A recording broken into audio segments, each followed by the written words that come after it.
भारतीय जनता पक्षाने राज्यसभेची मला उमेदवारी घोषित केल्याबद्दल मी देशाचे पंतप्रधान श्री नरेंद्रजी मोदी, देशाचे गृहमंत्री अमित भाई शहा, त्याचबरोबर जे.पी. नड्डा जे भाजपाचे राष्ट्रीय अध्यक्ष आहेत, राज्याचे उपमुख्यमंत्री देवेंद्र फडणवीसजी आणि महाराष्ट्र भाजपाचे अध्यक्ष श्री बावनकुळे यांचे मनपूर्वक आभार मानतो की माझ्यासारख्या नवख्या म्हणाला म्हणजे त्या पक्षामध्ये गेल्यानंतर ताबडतोब ही जबाबदारी माझ्यावर त्यांनी सोपवली.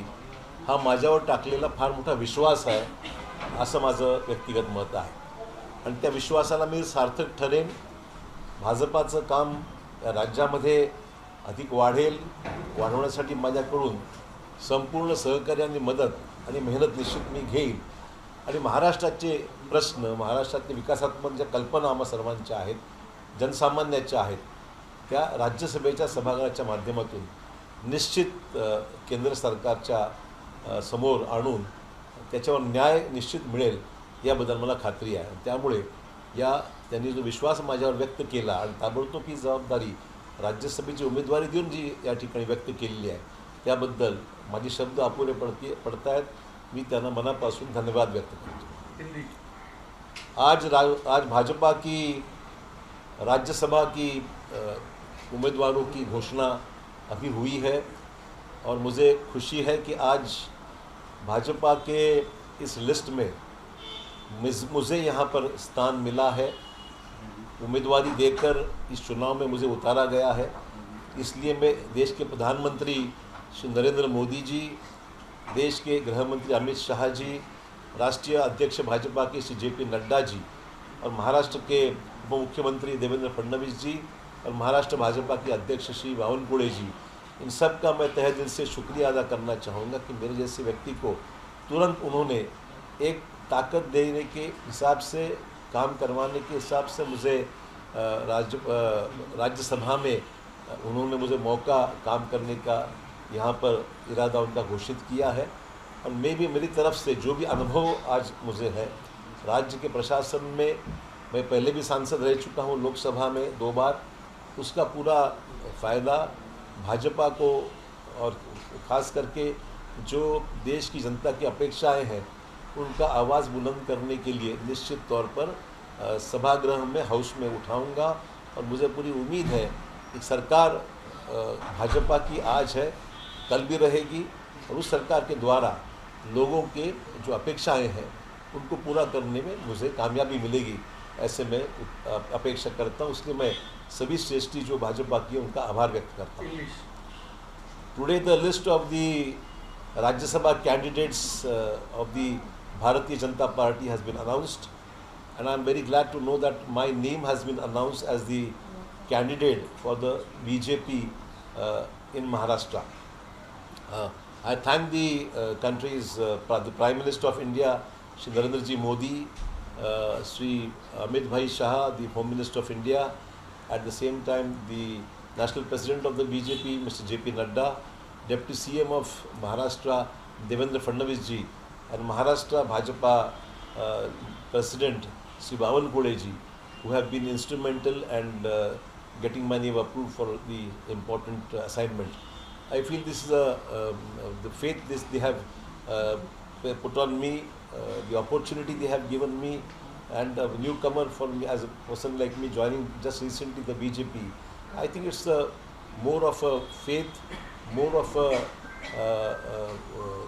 from the BJP side that they have they think that I am capable, and that's why they have entrusted this responsibility to me.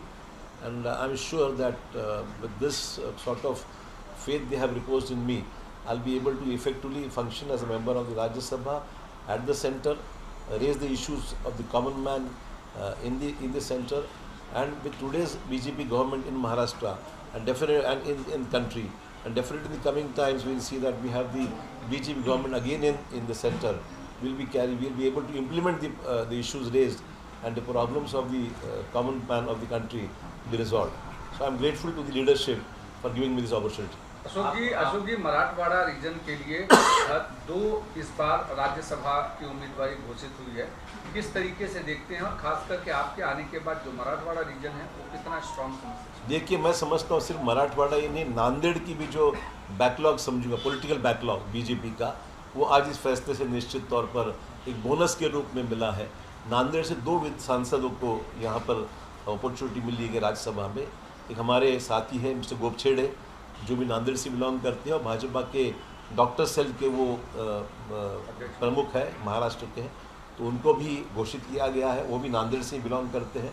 तो मुझे खुशी है कि नांदेड़ एक दूध शर्करा योग जिसे कहते हैं, दूध के साथ शक्कर भी मिलावट दोनों हो गई है, और दोनों मिलने के बाद में मुझे लगता है खुशी का मौका है कि बड़े दिनों के बाद नांदेड़ को दो सांसद राज्यसभा में जाने का मौका बड़े दिनों के बाद मिला है। और अभी आने वाला समय भी लोकसभा का सांसद भी नांदेड़ में भाजपा का ही होगा, इसलिए 3 सांसद नांदेड़ देगा, ऐसे मैं उम्मीद करता हूँ। तर संजय राऊत म्हणतायत की नांदेडची जागा निवडून आणण्यासाठी रावणाला भाजपाला सोबत घ्यावं लागलं, भाजपाला रावणाला सोबत घ्यावं लागलं असं संजय राऊत म्हणतायत. तुमचा उल्लेख रावण असा केलाय. ठीक आहे, तर काही दिवस रावण म्हणतील, काही दिवसांनी राम म्हणतील, काय म्हणायचं ते म्हणू द्या. मला त्यांच्या या वक्तव्यावर काहीच या ठिकाणी व्यक्त करायचं नाही आहे. शेवटी निवडणुका आहेत, लोकशाही आहे, मतदानाच्या माध्यमातून लोकांच्या मतातूनच आपल्याला निवडून यायचं आहे. आणि मला खात्री आहे की नांदेडला जे बलस्थान, जे राजकीय बलस्थान आम्ही निर्माण केलेलं आहे ते अबाधित राहील आणि नांदेडची लोकसभेची जागासुद्धा भाजपाच आम्ही जिंकून आणू. निश्चितच दोन राज्यसभेचे उमेदवार एका जिल्ह्यातून मिळण्याचा हा कदाचित क्वचित योग असेल.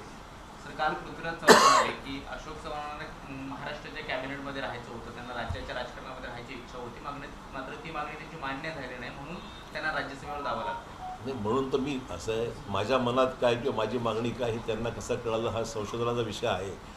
परंतु त्यांना मी शुभेच्छा देतो. मी गेल्यामुळे एक चव्हाण तरी आहेत महाराष्ट्रामध्ये. अशोक जी, जिस तरीके से कल से कांग्रेस के जो भी शीर्ष नेतृत्व हैं, चैनीथला ने भी कहा कि डर के मारे जिस तरीके की वेव है वहाँ पर लड़ना चाहिए, लेकिन अशोक चौहान डर के मारे चले गए, वो डरपोक है. इस तरीके के शब्दों का उपयोग जो कर रहे हैं. डरपोक वरपोक नहीं रहता है, ये तो कहने की बातें हैं. जब हम साथ थे इतने सालों की मुश्किलों में हम किसी से डरे नहीं और किसी डरने का सवाल ही नहीं पैदा होता है. ठीक है, अभी राजनीतिक एलिगेशंस होते हैं और मैं कोई उनसे प्रशंसा की उम्मीद तो नहीं करता हूँ. आने वाला समय ही बताएगा कि हम किस तरह की. देखो, ऐसा कि मैंने राजनीति में कई सालों में काम किया है और जो भी काम किया है उसमें मैं सक्सेसफुल रहा हूँ क्योंकि मेहनत करता हूँ. तो ठीक है, अब उनके ऊपर जिम्मेदारी है, वो बताएं, अपना करेज बताएं, अपनी ताकत बताएं और कांग्रेस को उनकी ताकत से क्या मिलता है ये भी जनता देखेगी. की रीज़न नहीं बताया, तो छोड़ के जाने के रीज़न क्या रीज़न हो सकता है? मुझे लगा है बेटर अपॉर्चुनिटी है. मैंने कहा ना, मुझे लगा बेटर अपॉर्चुनिटी है, उसको क्या रीज़न हो सकता है? काँग्रेसकडून मी राज्यसभा असं आहे, त्यांना निर्णय घ्यायचा होता की राज्यसभेसाठी कुठे तिकडे गेलो असंही म्हणणं चुकीचं आहे. मी राज्यसभेच्या अपेक्षेने तिथे गेलो नाही. माझा मतदारसंघ सुरक्षित आहे. मला लोकांमधून निवडून आज नाही अनेक वेळा आलेलो आहे. राज्यसभेत जायची कदाचित ती पहिलीच वेळ असेल माझी. मी राज्यसभेत गेलोच नव्हतो. सोनिया जी जो है वो भी राज्यसभा से जा रही है, लोकसभा में इस बार वो नहीं लड़ेगी, इसको आप कैसे देखते हैं? कि ठीक है, मैं उनके बारे में अभी कोई वक्तव्य करना उचित नहीं समझता हूँ. वो हमारी नेता रही है और तुरंत विपक्ष में जाने के बाद में मैं उनके बारे में टिप्पणी करूँ, इतना बड़ा मैं नहीं हूँ. मैं उनकी अभी भी इज्जत करता हूँ. मेरे कोई उनके बारे में टिप्पणी करना उचित नहीं. काँग्रेसचे महाराष्ट्र प्रभारी रमेश शेट्टीला काल म्हणाले की अशोक चव्हाण कालपर्यंत आमच्यासोबत होते, मीटिंग्स अटेंड करत होते, सगळ्या गोष्टीमध्ये चर्चेसाठी ते होते. एका रात्रीत असं काय झालं की त्यांना हे जावं लागलं? एका रात्रीचा विषय नाही आहे. मी शेवटपर्यंत काँग्रेसचं काम करत नाही आणि ज्या दिवशी निर्णय घेतला त्या दिवशीपासून मी तिथे गेलो नाही. Nothing wrong in that. I have been working for the party आणि पक्षाचं काम करत असताना तो लोग ये जो है बहुत आश्चर्यचकित है कि आप छोड़ के क्यों गए, कारण क्या था इसका? मैंने कहा कारण की क्या बात है. देखो, ऐसा है कि जो मूड ऑफ द नेशन है, राजनीति में पल्स ऑफ द पीपल ये समझना ज़रूरी है. लोगों का रुझान किस तरफ है ये समझना ज़रूरी है. मुझे लगा देश का रुझान आज भाजपा की साथ है. लोग भाजपा के साथ जाना चाहते हैं. तो कोई भी चीज़ रुझान के खिलाफ में जाकर कितनी कामयाब हो सकती है ये भी एक प्रश्न चिन्ह है.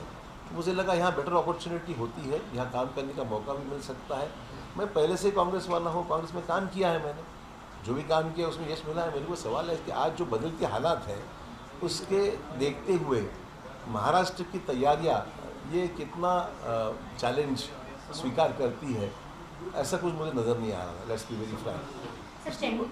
मैंने उसलिए फैसला किया कि ठीक है हम लोगों की जो मूड है, लोगों का जो नेशन का जो मूड है उससे सजाएंगे।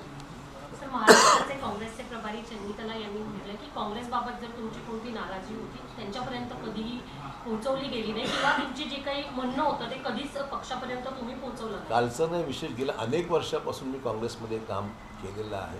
काँग्रेसची कार्यपद्धती मला माहिती आहे आणि मी राजकारणात अनेक चढ उतार पाहिलेले आहेत.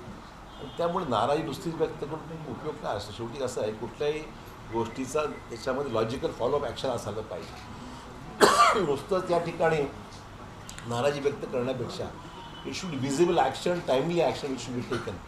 जे दिसत नव्हते वस्तुस्थिती, पण ठीक आहे, त्यात काय मला बोलायचं नाही. सो सर नाना पटोलेंची पत्रकार परिषद चालू आहे, ते आता जस्ट म्हणाले nothing about talk to me about BJP now, not about Nana Patole. Ashok चव्हाणांचे हाल बघत नाही असं म्हणाले. क्या कांग्रेस के भीतर जो आंतरिक कलह है, लगातार संगठन कमजोर होते जा रहा है और ये वजह रही क्या कि इतना मजबूती के साथ आप लोगों खड़े होने के बाद भी निचला जो संगठनात्मक जो स्ट्रक्चर था वो कहीं ना कहीं डिस्ट्रॉय हो रहा था, किसी हाईजैक होने की कोशिश? मैं अभी इस पर कोई कांग्रेस के बारे में मैं कोई टिप्पणी नहीं करना चाहता.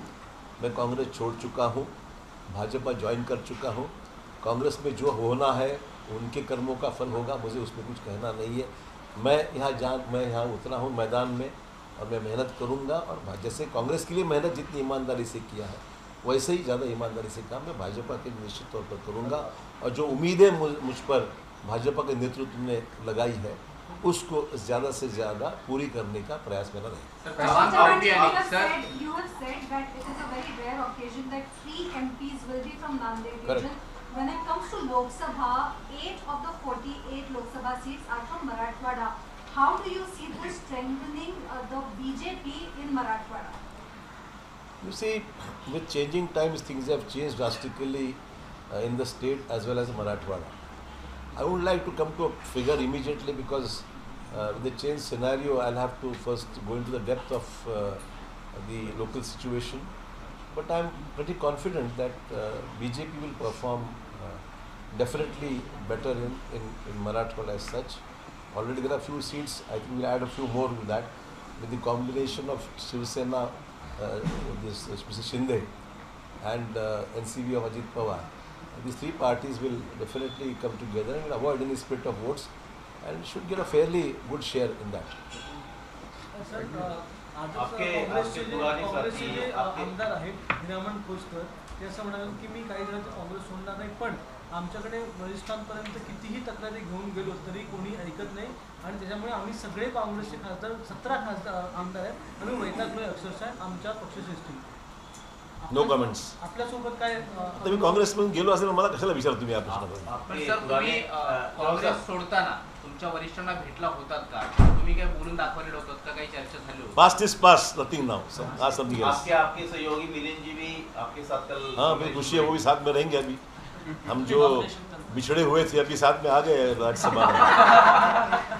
Thank you. सर मिलिंद देवरांना देखील तिकीट मिळाले राज्यसभेचे, काय वाटतं? मिलिंद देवरा एक जुने सहकारी आहेत. अनेक वर्षापासून त्यांचा परिचय माझा आहे. त्यांच्या वडिलांपासून माझी चांगले संबंध राहिलेले आहेत, त्याच्यामुळे त्यांचा परिचय आहे. आणि त्यामुळे मिलिंद देवरा, मी आणि बाकीचेही भाजपचे जे सहकारी ज्यांना तिकीट मिळाले, गोपछेडे असतील, मेधा कुलकर्णी आहेत, सगळ्यांचं मी मनपूर्वक अभिनंदन करतो की ही संधी निश्चित मिळते आहे. आणि तिथे हंडोरे नाही दिलं आहे, त्यामुळे सभागृहात त्यांची भेट होईल. एबीपी माझा, उघडा डोळे बघा नीट.